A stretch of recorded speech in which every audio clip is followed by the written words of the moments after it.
Hey everyone, today we find ourselves traveling through southern Pennsylvania, and I happened to come across the Appalachian Trail Museum here in Pine Grove. So I thought I'd make a quick stop and take a look and see if we can learn anything about the Appalachian Trail. So let's go on in and see what they have. All right, I believe also that not far from here is the actual midpoint of the Appalachian Trail. So we're going to go in and try to find out some more information about that, and maybe take a walk and visit that site also. But let's go in and see what they have in the museum.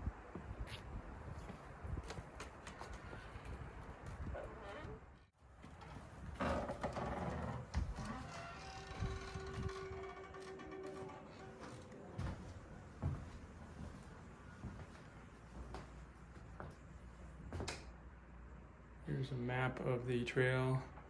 Starts in Springer Mountain, Georgia, and goes up to Mount Katahdin in Maine. It's a little over 2,000 miles in distance, and this is the roughly the halfway point here. So let's take a look around, see what kind of displays they have. This gentleman here, Gene Epsey, was the second person to ever do the through hike on the trail. And this is, I think, some of the gear that he had and wore on his journey. Right next to it, Grandma Gatewood was a 67-year-old grandmother, and she hiked the entire Appalachian Trail in, I think, the 1940s. And this is some of the gear that she took with her. And the gentleman here, Ed Garvey, spent many years out maintaining and protecting the Appalachian Trail. Spent many days out on the trail doing maintenance, and I think he was credited with really maintaining and saving the trail at a time where some of the trail was in very bad repair.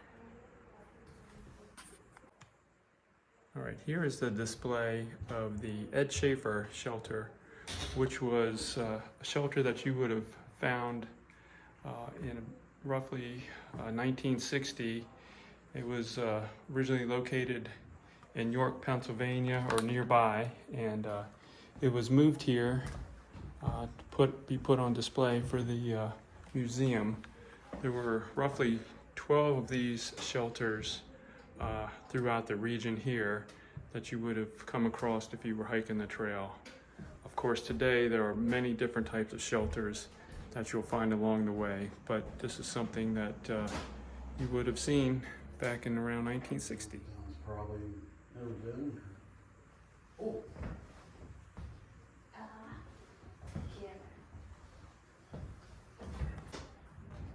These two gentlemen, Benton McKay and Myron Avery, were the predominant figures in the creation and concept of the Appalachian Trail, and they spent many years promoting it and creating the trail and putting it on the map. Here's a little bit more information about Benton McKay. If you care to stop the video and read about him and what he did to promote the trail. He is credited with the vision of creating the trail. And over here, Myron Avery, this gentleman was the person who was credited with placing the Appalachian Trail on the ground. He devoted himself to a strenuous lifestyle and intense professional work ethic. And his ambition was to complete the trail and its system of shelters from Maine to Georgia. All right, here we see Mr. Avery's tools that he used to help create the trail. This bicycle wheel with an odometer on it kind of marked the way and the length of each section of trail. His axe here and goggles he used to protect his eyes while he was out bushwhacking and actually creating the trail. So that's kind of pretty cool history on the creation of the trail itself. Here's a sign you will find at the Springer Mountain Trail. head at the southern end of the Appalachian Trail. Tells you have about 2,000 miles to go to get to Maine. Here's the summit marker that was at the top of Katahdin Mountain. It was up there for many years, and as you can see, it's weathered. It was replaced by a new sign in 2010. And this is the story of the new marker and how it came to be.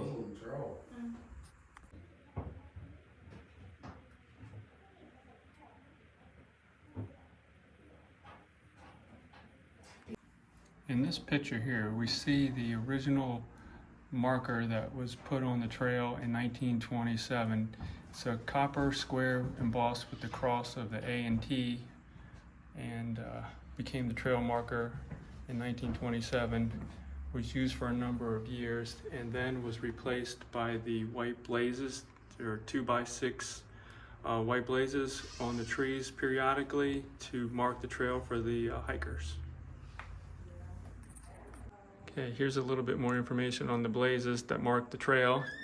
You decide to come out and do any hiking, you might want to read this so that you do not get lost while you're out in the woods.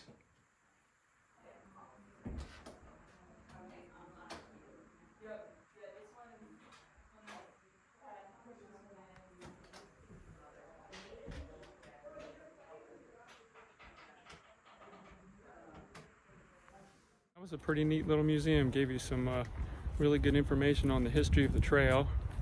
And just to let you know, I spoke with the director there, and this building was actually part of the grist mill for the Pine Grove iron furnace. So just giving you that little bit of information.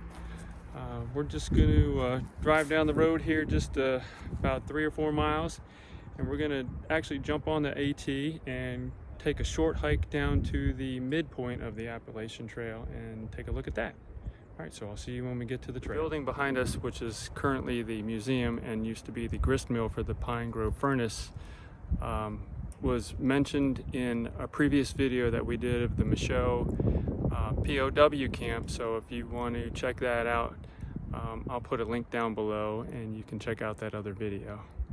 The building behind me is known as the Pine Grove Furnace Store. This is right across the street from the museum, and this is where during the season the thru hikers actually come here and celebrate reaching the halfway point of the Appalachian Trail. And they have a tradition here. Once they arrive, they will attempt to eat a half-gallon of ice cream in 30 minutes, and this is where they do that and celebrate their achievements and hopefully continued success to the end of the trail. Pretty cool here. So yeah, right across from the museum. If you come here in the summer, I'm sure you, even if you're not through hiking, I think they would serve you some ice cream. So pretty neat. All right, let's go on to the trail itself, and I'll see you shortly.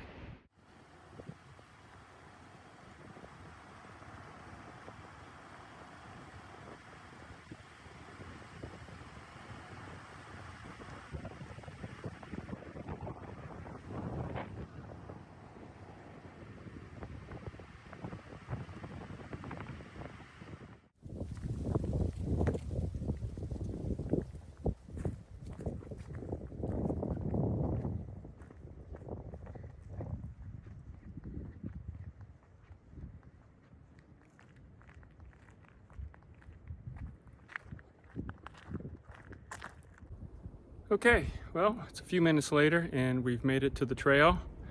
Trail behind me here, Appalachian Trail southbound.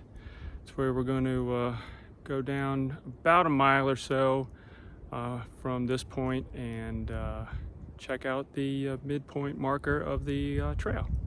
So let's get hiking. Okay, here we see one of the white blazes that we talked about at the museum. Obviously, we're not going to get lost on the trail here. This is pretty well defined, but I assume in some places on the trail they're going to be necessary to make sure that you are going in the right direction. For now, we have a beautiful sunny Saturday afternoon, and we're going to just keep on going.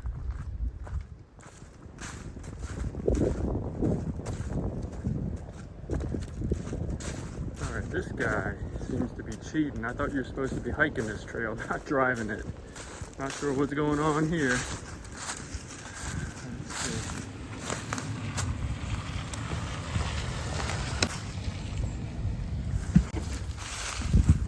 Alright, I think when he drove by, he had a bunch of tools in the back of his truck, so I think they were part of a trail maintenance crew, so good for them. I'll give them a pass on that one.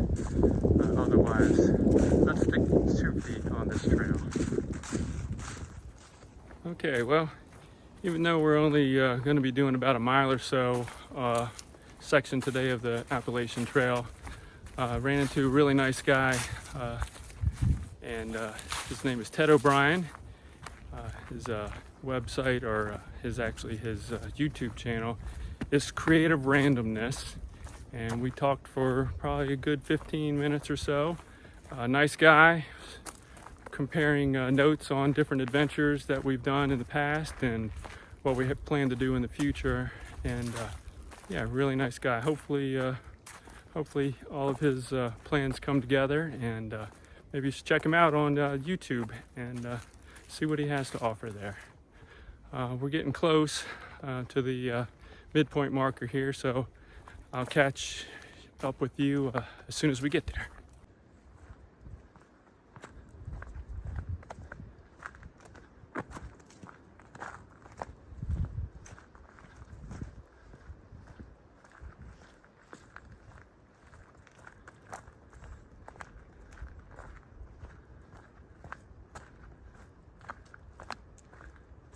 It was a little rainy this morning, so there's a few low spots that are kind of muddy, but this is a beautiful trail out here, nice and quiet and peaceful.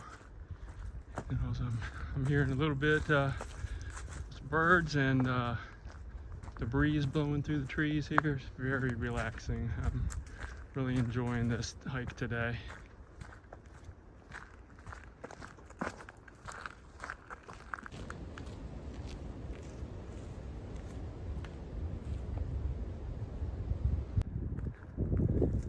That is a big tree root system there, right alongside the trail here. I don't know if you can really see how big that thing is. I think I'll set up the tripod and jump in the frame here so I can give you a little perspective on the scale here. So hang on just a second and I'll jump in there.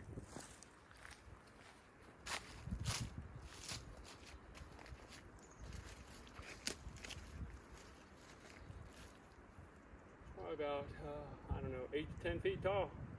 Pretty big tree root. Neat little something to look at here on the side of the trail.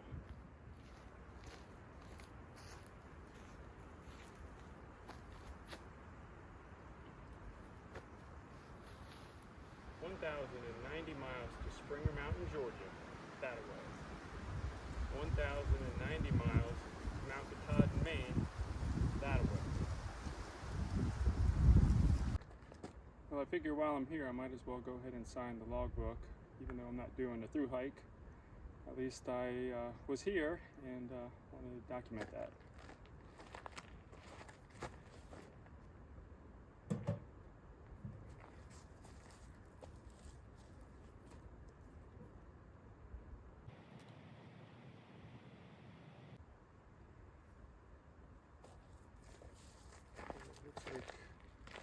Looks like I am the 4th person to be here today. There's my entry into the logbook.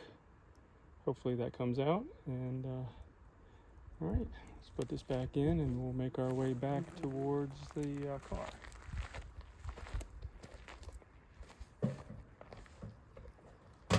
Okay, well that was nice to get out here and see this. We're gonna make our way back to the car.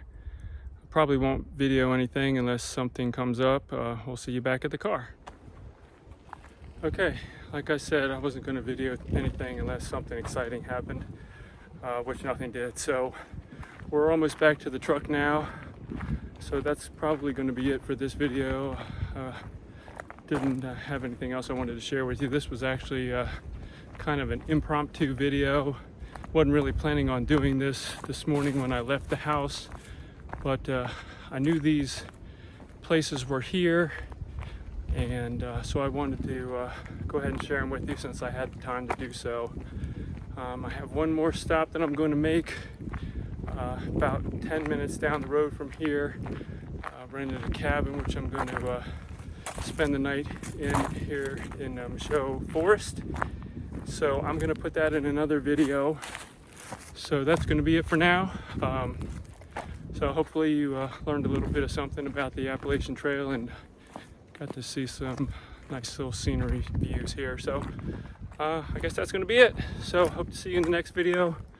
Because like I always say, you never know what you're going to see when you get out and explore with John.